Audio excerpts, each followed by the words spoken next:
Silakan Pak Zul. Setelah itu Bu Roro. Baik, terima kasih pimpinan. Terima kasih waktu kesempatan yang diberikan pada sore hari ini. Saya mohon izin untuk memberikan beberapa catatan saya terkait materi yang pada sore hari ini diberikan kepada kami Komisi 7. Pertama-tama saya menyambut sangat baik materi yang diberikan ini, sangat tebal sekali, sehingga kami membacanya tentu harus lebih berhati-hati karena banyak sekali halaman yang harus kita pelajari satu persatu. Namun perlu diperhatikan oleh Pak Dirut dari halaman nomor 62 sampai halaman nomor 70. Di situ banyak sekali gambar-gambar pemasangan untuk jaringan listrik di wilayah Kalimantan. Secara pribadi saya melihat ini adalah sebuah progres kerja yang baik dilakukan oleh PLN. Namun yang saya sayangkan, mengapa Pak Dirut berani menampilkan gambar seperti ini yang menurut saya kalau ini dibaca oleh orang umum, ini banyak sekali pekerja-pekerja di sini tidak menggunakan APD. Ya, APD ya, alat pelindung diri ya. Tidak menggunakan alat pelindung diri. Jadi mungkin ke depan gambar-gambar ini harus lebih disortir lagi Pak Dirut sebelum ditampilkan, karena ini menyangkut ini gambar-gambar ini keselamatan kerja. Di sini tidak menggunakan helm, pakai kaos seperti itu. Ini bagaimana nasib daripada bangsa kita, rakyat kita yang kita pekerjakan sementara perlindungan dirinya kurang diperhatikan. Nah, ini PLN harus memperhatikan hal ini di kemudian hari, karena ini kalau diamati oleh bangsa-bangsa internasional, kita tidak mengalami kemajuan sementara prestasi PLN sudah baik tapi dianggap mengalami kemunduran. Yang kedua, tentu kita juga harus belajar dari Cina. Mana yang lebih baik tentu kita harus belajar. Tuntutlah ilmu walau itu sampai negeri Cina. Sehingga pemasangan tiang seperti ini, apakah tidak ada alternatif lain oleh Pak Darmo sebagai Dirut untuk lebih menggunakan tiang teleskopik?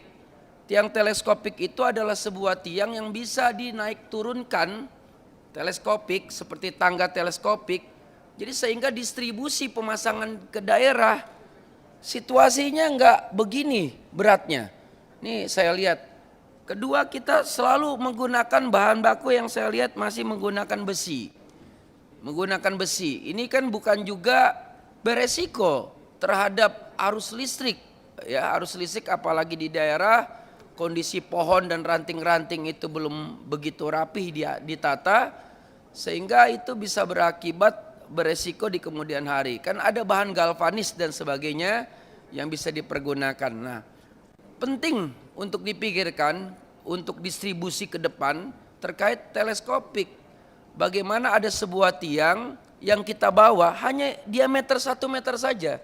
Satu orang bisa mengangkat tiang yang hanya 1 meter saja. Tadi tidak perlu satu tiang di sini mendorongnya sampai 10 orang, 15 orang seperti itu. Pak Dirut, ini menjadi catatan ini bagi PLN.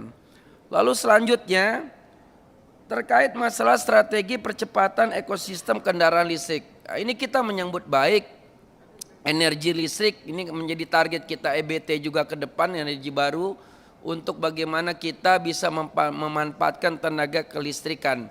Namun yang menjadi persoalan ketika kita melakukan kunjungan ke luar negeri Pak Dirut, pernah nggak ada di hati dan pikiran Pak Dirut betapa indahnya negara luar tertata dengan baik, sedangkan Pak Dirut pergi keliling di luar negeri melihat kabel-kabel listrik kita yang masih terus saja berantakan.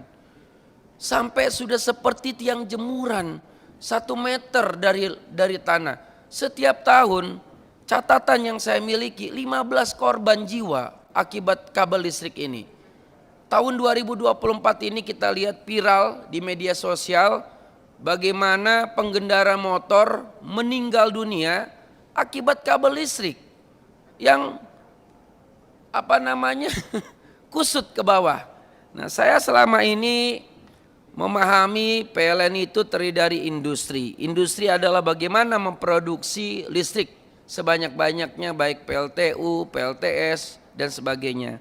Ada transmisi bagian jaringan pemasangan listrik, bagaimana transmisi ini bisa terpasang kabel-kabel secara baik. Lalu ada distribusi, bagaimana penggunaan daripada listrik terpakai oleh masyarakat semaksimal mungkin. Namun pimpinan, hari ini yang saya tidak merasakan di PLN sampai hari ini adalah maintenance. Nah, ini persoalan maintenance inilah yang saya lihat tidak saya rasakan. Kota Medan, ya, Kota Tangerang, ya, Kota Tangerang, lalu Surabaya, Kota Surabaya. Coba kita perhatikan, kabel listrik itu bisa sampai 50 kabel, ya, yang sampai diameternya turun ke bawah. Nah, 50 kabel, ya, yang sampai diameternya turun ke bawah. Nah, apakah konsep target kita untuk masang SPKLU yang menjadi target utama yang akan didorong oleh PLN ini terpikirkah nanti maintenance-nya? Security-nya, ya, jangan-jangan nanti sudah dipasang 1.000 hilang 500. Akibat apa? Wah, ini kan barang baru, menarik ini bagi orang lain, ya kan? Bisa mereka curi alat-alat ini di lapangan. Oh, ngurusin kabel aja kita nggak beres sampai hari ini. Iya, lalu kita mau lari ke SPKLU, kabel aja nggak bisa kita urus. Bagaimana kita mengurus SPKLU ke depan? Nah, ini kan cara berpikir Pak Dirut tentu harus memikirkan nih. Ketika SPKLU ingin betul-betul menjadi sebuah program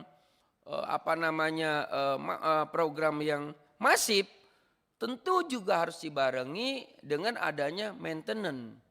Nah, maintenance ini apakah sudah ada divisi tersendiri, sudah diprogramkah ada direktur tersendiri yang akan bertanggung jawab terhadap hal ini?